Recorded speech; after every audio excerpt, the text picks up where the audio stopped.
Hey ladies, welcome back to the show.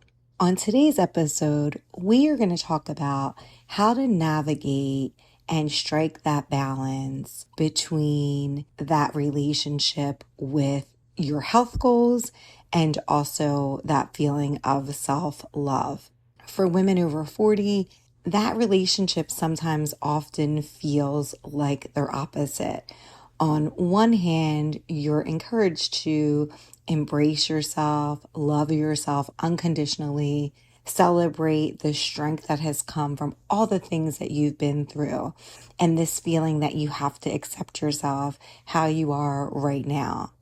But on the other hand, there's this desire or maybe this pressure from society or even from within yourself that you want to be a certain way, or you want to work on your health and you want to work on your fitness and you want to take care of yourself. And sometimes these goals can start to feel contradictory, but they don't have to be. Loving yourself, striving for better health, they can in fact coexist beautifully. And they probably need to coexist in order to master and be what you want to be when it comes to achieving your health goals. Self-love can act as the foundation for making healthier choices, driving you towards progress when it comes to your goal. And all of that has to happen when you can start to have that act of love for your body, which most women are really struggling with. I mean, as a woman over 40, I'm right there with you. There are things that are happening that you can't control, but I think there are some ways that we can start to strike that balance. On today's episode, we are going to talk about 7 ways that you can start to think about your health and about self-love and how they can coexist together, and that they're necessary to coexist together to drive you forward in achieving the health goals that you desire. Before we start the episode, I want to tell you to head on over to my website, triciard.com, and grab your freebie, 5 things you should be doing today if you're over 40. And they're really quick wins so that you can start your journey into health, wellness, and self-care. Welcome to the Whole Health Empowerment Project podcast. This show is for women over 40 who are trying to create balance in their life when it comes to food, body, self-care, and wellness. You struggle to put yourself first, to maintain consistency when something isn't perfect, or maybe you feel like you don't have enough time or willpower to achieve the goals you desire. I'm your host, Tricia Stefankowitz, registered dietitian, nutritionist. I've worked with women like you achieve their goals by focusing on the next best step, no matter how messy, and meeting you where you are right now. In this show, you'll learn practical information, actionable strategies, and mindset tweaks so that you can feel healthier, more comfortable in your body, and make choices that work for your life. Come join me in failing forward, one imperfect step at a time, into the journey of health, wellness, and self-care. Welcome to your new project.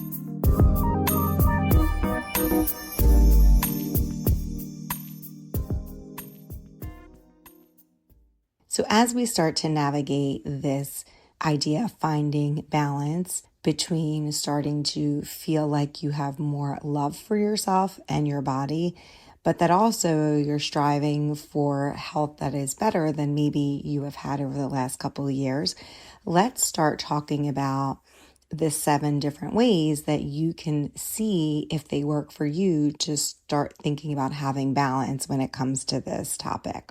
The first is to embrace self-love as a foundation, not as a destination. For so many of us, it's this goal that is so elusive we haven't quite achieved it. But self-love isn't about being perfect or being complacent. It's about starting to have these conversations with yourself that you can treat yourself with kindness and respect, regardless of what you look like, regardless of where you are in your health journey. And for many women, I think we do this thing where we think, oh, I'm going to love myself when I get to this place. But if we never achieve the destination, then we never get to the place that we actually have the self-love that we deserve. And so starting to think about it in a way that you are and you deserve to be loved and love yourself where you are right now. What self-love can look like is it can look like looking at your body and seeing, instead of all the flaws, seeing how far it's gotten you and how far you've come in this vehicle. Refusing to tie your self-worth to a number on the scale or a particular clothing size. So you are deserving of love at this particular weight, even if it's not the weight that you desire, even if it's not the clothes size that you desire. And it can also look like having grace when things aren't moving as fast as you want it to when it comes to the health changes that you're trying to have. Because we know that most health changes are going to take some time because you're trying to rewire your brain.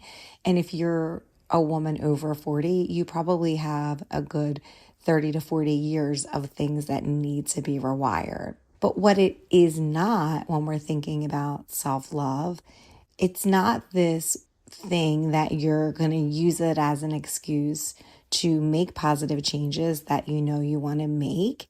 It's not just staying on the sidelines and not doing what you want and achieving the things that you want. And it's also not ignoring any of the things that don't serve you. So part of this is looking at what is it that's going to help you have a self-love right now in the moment, but it's not going to keep you in a place that you're making excuses for where you are in your health, that you're actually getting to a place where you are in a place that you start setting habits for yourself that are going to serve you better. If you're able to accept yourself as you are now, then what that does is it can start to, instead of create this feeling of that you don't love yourself and that you're not deserving of love and that you're not deserving of having health habits that make you feel better, it actually does the opposite. It creates this environment where you can start to feel like you're enough and that you're worthy of growth and that you don't have to be so critical, that you can start to see that you can thrive and that you don't need that shame and that all of those critical voices in your head telling that you can't do it, because in fact you can create that thing. It gives you that growth and that strength to know that you can have the grace of being where you are right now, even if you're not satisfied, but that you can still do things that are going to help you with your health, because overall those things are going to help you grow. And that's what we're all here to do, is to love ourselves and to grow and be the best person that we can be, not to stick in a place where you feel like you're not growing or that you're doing things that are hindering your health. But that's a really big one. And I think that probably needs a whole podcast episode in itself, because that is something that I think, even though it sounds like, hey, I get that, it's a little bit harder to implement it. So what I would do for you today would just start thinking about the things that you're doing in terms of your health and knowing that you are worthy of health at this particular moment, no matter what you look like. And that is part of self-love. One of the second ways you can start to find balance is redefining health as holistic, something that encompasses all of you, that it's not just about what you're eating, but it's about how you're moving and how you're taking care of yourself, what your mental well-being is like, what your emotional well-being is like, some of the things about how you feel. Are you able to do the things that you want to do every day? Are you feeling strong and capable that you can support yourself and the ones that you love? Are you feeling like you have enough energy? Are you finding joy in life? Are you able to move and eat and live the way that you want to? Measure the things that matter. What we do a lot of times is that we focus so much on how we look and what our weight is and if our clothes are fitting, and we focus on the size of our clothes. But some of the things and some of the metrics that are going to be way more important to disease development and overall having that holistic approach that I think all of us want is thinking about things and measuring things that are going to have more of an impact. Measuring things that matter, such as your blood pressure, knowing what your hemoglobin A1C is, knowing how often you sleep, what your stress levels look like. Those things are going to be way better indicators of what your overall health looks like versus what your dress size is or your pant size is or your current weight. When you start to prioritize your health over your appearance, I think actually you're able to kind of switch that focus. And for a lot of women that I've seen, and for myself included, it kind of takes the shackles away, and then you feel more empowered to do more towards your health versus if you're in this state that you're criticizing yourself all the time. And then what happens is you start to prioritize your health and you strive for better health because it feels like it's more doable. And it also becomes less about maintaining the societal standards or whatever standards you have in your head about what you look like. And then the focus becomes more about how you're trying to preserve your health and maintain your health as you get older. And then that feels like you can a little bit more live your best life versus being stuck in this diet cycle and diet shame and all about your appearance and just about this one piece of your health, when really it's a holistic approach where there's lots of different components as part of your health, where it becomes more about your nutrition, your movement, your stress, and your sleep. And if you're able to prioritize those things, then I think in general, looking at it as a holistic model, it gets you to a place that you're making better choices, and then you're unwittingly getting closer to your health goals than just staying stagnant. Number 3, identifying your why. So often our health goals are things like, I want to lose weight. And a lot of times that health goal can feel rooted in criticism, being critical, negative thoughts about yourself. And so really starting to figure out if there's a way that you can align your health goals with things that are more in line with who you're trying to become, and with motivation that can feel much more meaningful than something rooted in criticalness. When we talk about being self-critical and having that self-criticism in terms of our mindset, we're saying things like, I need to lose weight because I don't like how I look. I hate how I look. I want to be a certain weight. When I get to that weight, I'm going to love myself. But if you're able to shift that mindset into this place that it's coming from more of a self-love approach, you're doing things like, I need to lose weight is what you're thinking, but really you're saying to yourself, and your mindset is more about, I want to feel strong. I want to be able to keep up with my kids. I want to be able to walk to release my stress. I want to feel like I have more energy. I want to take care of myself and be in my best health because I want to live my life to the fullest. If I'm able to get to a place where I can have that self-love and I can be strong, well, then you can live your life to the fullest. Instead of focusing on that place of being very critical with yourself when you're trying to figure out what your why is, focusing more on what feels empowering to you and what the real goal is for you. I know that the goal might feel like, I want to lose weight, but I suspect if you dig deeper, it may be something greater than that. Like, I've always wanted to travel, but maybe I can't sit in a seat because I need an extender and that embarrasses me. And so that's very different than coming from a place of, I can't believe that I've gotten to this weight, but really you're if you can kind of shift that mindset to, okay, there's something bigger that I want to do. And if I'm able to maybe lose some weight or move my body more, then I'm able to achieve that goal and do the thing that I've been really trying to do for a long time, which is travel. You can see how you can be a little bit more gentle with yourself if you're doing it from that perspective versus this place of being so critical of yourself, which is probably going to leave you in this place that you're punishing and punishing and punishing. And it's so hard to make a health change when you're coming from that place versus if you start to feel more empowered because you know why you truly are doing something, that's going to get you to a place that you're going to be a little bit more able to take action, I believe, in terms of having long-term action, not just this spike of doing something different, but really having something that lasts because you have a bigger goal, you have a why that's going to help you define what it is you're trying to do. Number 4, in trying to find balance, acknowledging the challenge that women over 40 are facing. Your body is changing, you are aging, and these shifts can be really tricky to balance when it comes to our health and also when it comes to self-love, because all of a sudden we may feel like we've had such control of our bodies and now all of a sudden it doesn't feel like we can control it.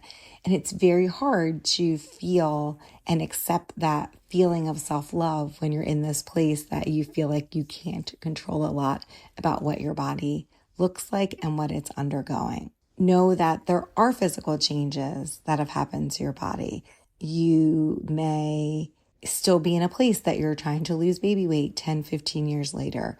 You are having hormonal shifts that are happening during menopause, perimenopause, and those hormonal shifts can affect your energy levels, your weight, your muscle tone. So people will say that their weight is higher, they have less energy, they're not as toned as they used to be.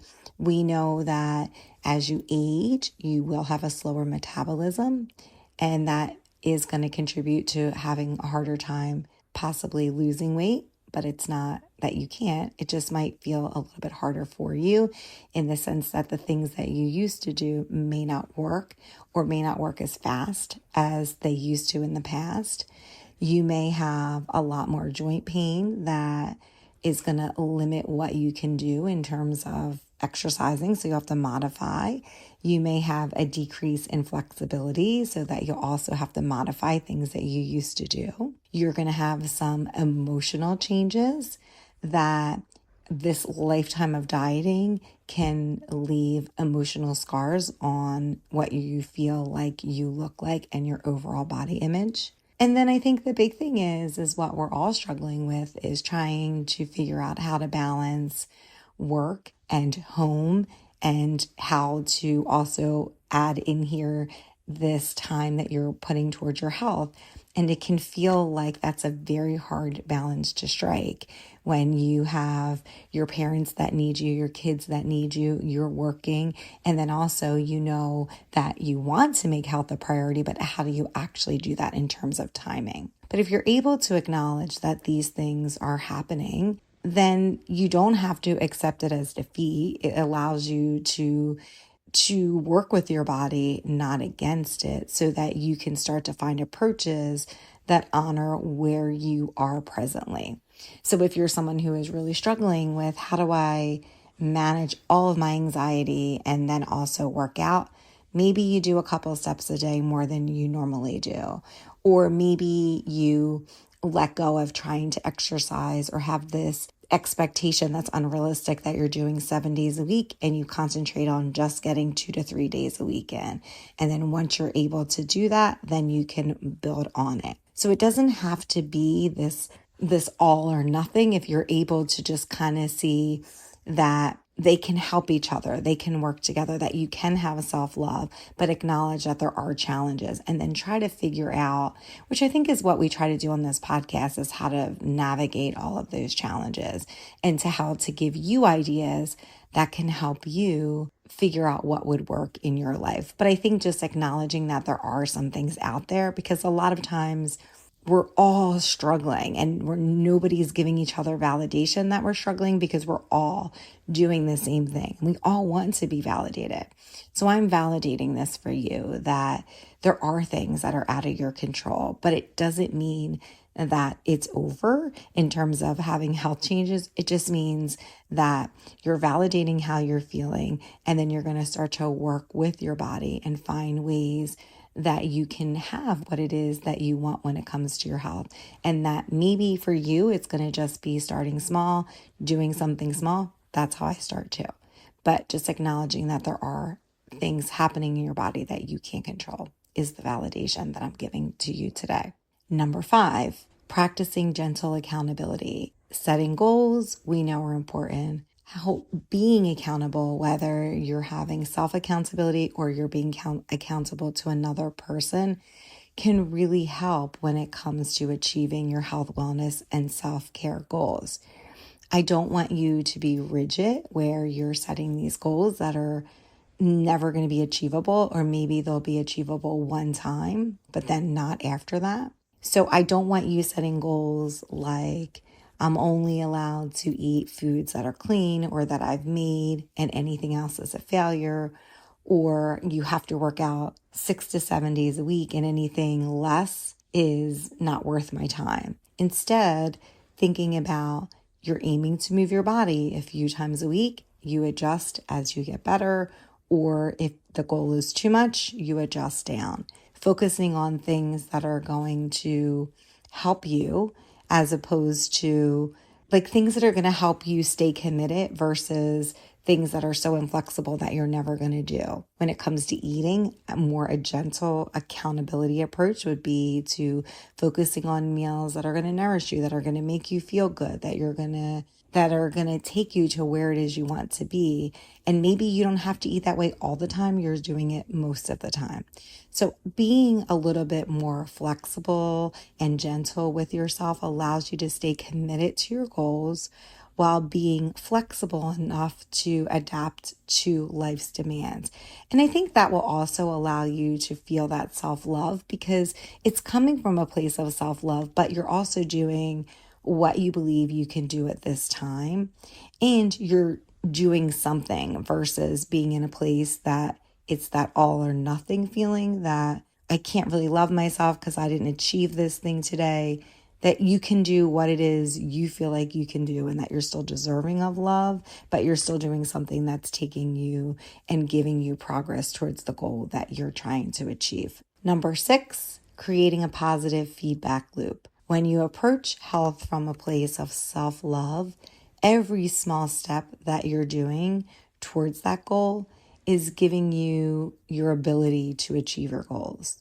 So if you're thinking about your health in terms of having a foundation of self-love, then you're going to be doing things and saying things or thinking about things in this way. You're prioritizing good sleep, because that's what you do when you love yourself. You know that having better sleep is going to help with your mood. It's going to help with your energy. You're going to be able to make better decisions when it comes to how it is that you are eating. You're going to feel like you're more energized, that you can start to exercise and maybe even prepare your own meals. So if you're thinking about that from a self-love perspective, all of those habits and those things that you're doing to pour that love into yourself, they end up building onto each other. And over time, you can start to create momentum so that you have that continued movement forward and that continued growth, which over time will also lead you down the path of achieving and working towards your goals. Whereas if you're in a place that you're in this negative loop, it's going to be much harder when you don't achieve those goals, or if the goals are so stringent because you feel like you have to do that in order to get to where you want, that it's going to be hard to create that momentum and build upon the habits for continual growth to occur. So the more you see health as an act of self-love, the easier it will become to sustain your efforts and to maintain your momentum in moving forward to the health goals that you're trying to achieve. And then lastly, celebrating progress, not perfection. We know that health journeys are rarely linear, and expecting that and expecting that journey to be perfect is just going to set you up for disappointment, because nobody's perfect. We're never going to be able to achieve that. Instead, focus on the progress that you're making and the small victories that you make along the way. If you've had a really busy day and normally you would not have been able to get some steps in, celebrate that. Celebrate that you were able to do that. If you normally order takeout, but then tonight you decided not to order takeout, that you decided that, hey, I have some things in my kitchen, I think I can cook that up. Celebrate that. That's a win. If you worked out really hard yesterday and your body still hurts, but you didn't force yourself to work out again today because you knew your body needed some rest, celebrate that. These wins may seem small, but they're building blocks of things that are going to be and help you be successful in the long term. And as always, I would say some final thoughts here on finding some balance with self-love when it comes to our health goals is that loving yourself and striving for better health aren't opposites. They actually complement each other pretty well. Self-love gives you the foundation to care for your body without shame, while also pursuing the health that you are trying to have. And that enhances your ability to live fully, to make the health changes that you desire. As a woman over 40, you have navigated so much when it comes to life, when it comes to challenges, when it comes to things with your own body. But this stage can also be an opportunity to redefine what health means to you, what happiness looks to you, and they can be on your own terms with all of the things that you've already experienced. Today, I want you to celebrate yourself, strive for your best tomorrow, and remember that loving yourself is the greatest act of health that you can choose. So I thank you guys for listening. Please reach out to me if you have any tips or stories that can help. And I appreciate you guys for listening. Thanks so much, and I'll see you guys back here next week. Thanks so much for listening to this episode. If you found value in this podcast, please rate, review, or subscribe on Apple Podcasts or Spotify. Don't forget to share this episode with your friends. Together, we can take tiny, imperfect steps towards creating the whole health we desire and deserve. Don't forget to grab your freebie. You can find the link in your show notes or over at triciard.com. I'll see you back here next week.